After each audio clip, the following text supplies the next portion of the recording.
Dalawang bagay o dalawang rason bakit ka ina-unfollow. Una,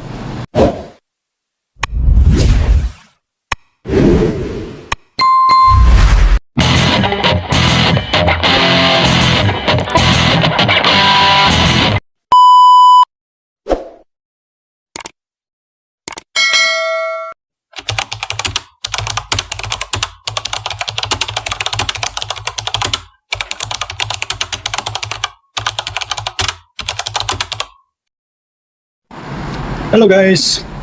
Sa video na ito, pag-uusapan natin ang unfollowers. So, ito yung mga pinapalo ka nila, tapos pagkatapos, iiwanan ka rin. Parang relasyon. Sinagot ka ng isang buwan, iniwanan ka rin ng bigla. It really hurts. Diba guys, ito yung yung pinapalo ka ng isang content creator, then iniwanan ka lang bigla o ina-unfollow ka. Dalawang bagay o dalawang rason bakit ka ina-unfollow. Una, di ka nag-follow back.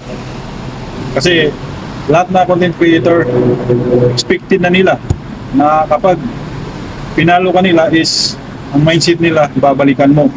Pero kagaya ko o siguro isa din kayo na mayroong trabaho, di natin mapapansin yung mga nagpapalo sa atin, talagang di natin mababalikan agad or ma-follow back. Kaya siguro nainip yung iba, ina-unfollow ka.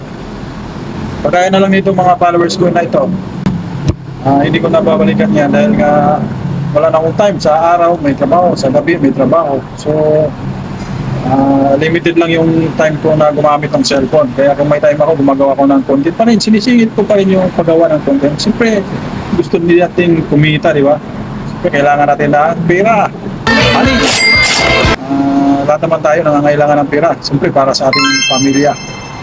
At pangalawa, ang rason kung bakit tayo ina-unfollow ng kapwa natin content creator, hindi na sila natutuwa sa content natin.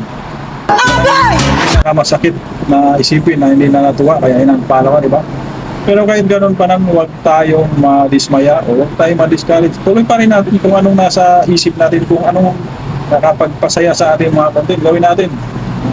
Wala tayong pinipiling content, basta sumunod lang ito sa community standard ni Meta. Walang problema yan, basta nag-enjoy tayo. Ito yung mga nag-follow sa akin guys, ay share ko lang sa inyo from August 23 to September 19. Yung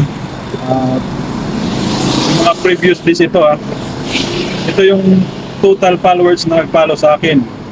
Meron akong followers na 734 followers sa loob lamang ng 28 days. So, ang nag-unfollow dito is 38 unfollowers. So, ang natitira na lang, net followers is 696. O, diba? Ito yung 696, ito yung nanatili at nagtiwala pa rin sa akin. May ganun. Talagang gano'n guys, at kapag nakikita nyo sa inyong mga dashboard yan, nagbabago ang yung mga followers, minsan bumababa, minsan tumataas. Kapag bumababa yan, ibig sabihin may nag-unfollow sa'yo.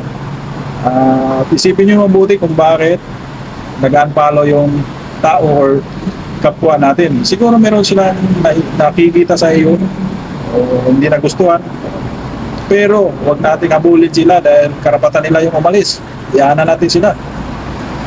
Basta itutuloy lang na natin paggawa ng ating mga content at pangarap natin sana tayong lahat kumita dito sa platform ni Meta, dito sa social media.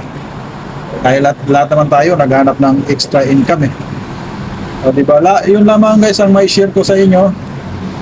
Sana alagaan natin ang ating mga followers.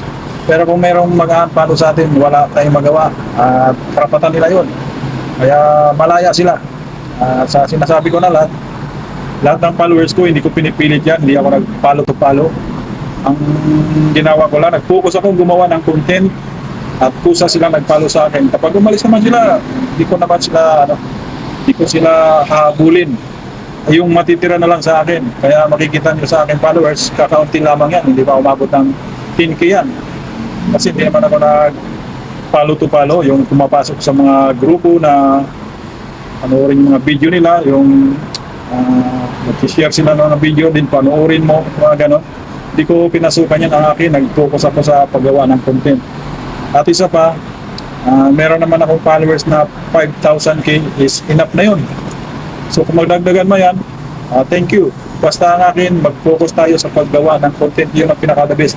Dahil uulitin ko sa mga nakarang videos, ang pinabayaran dito sa social media, sa platform ni Mita is yung mga views, hindi yung followers.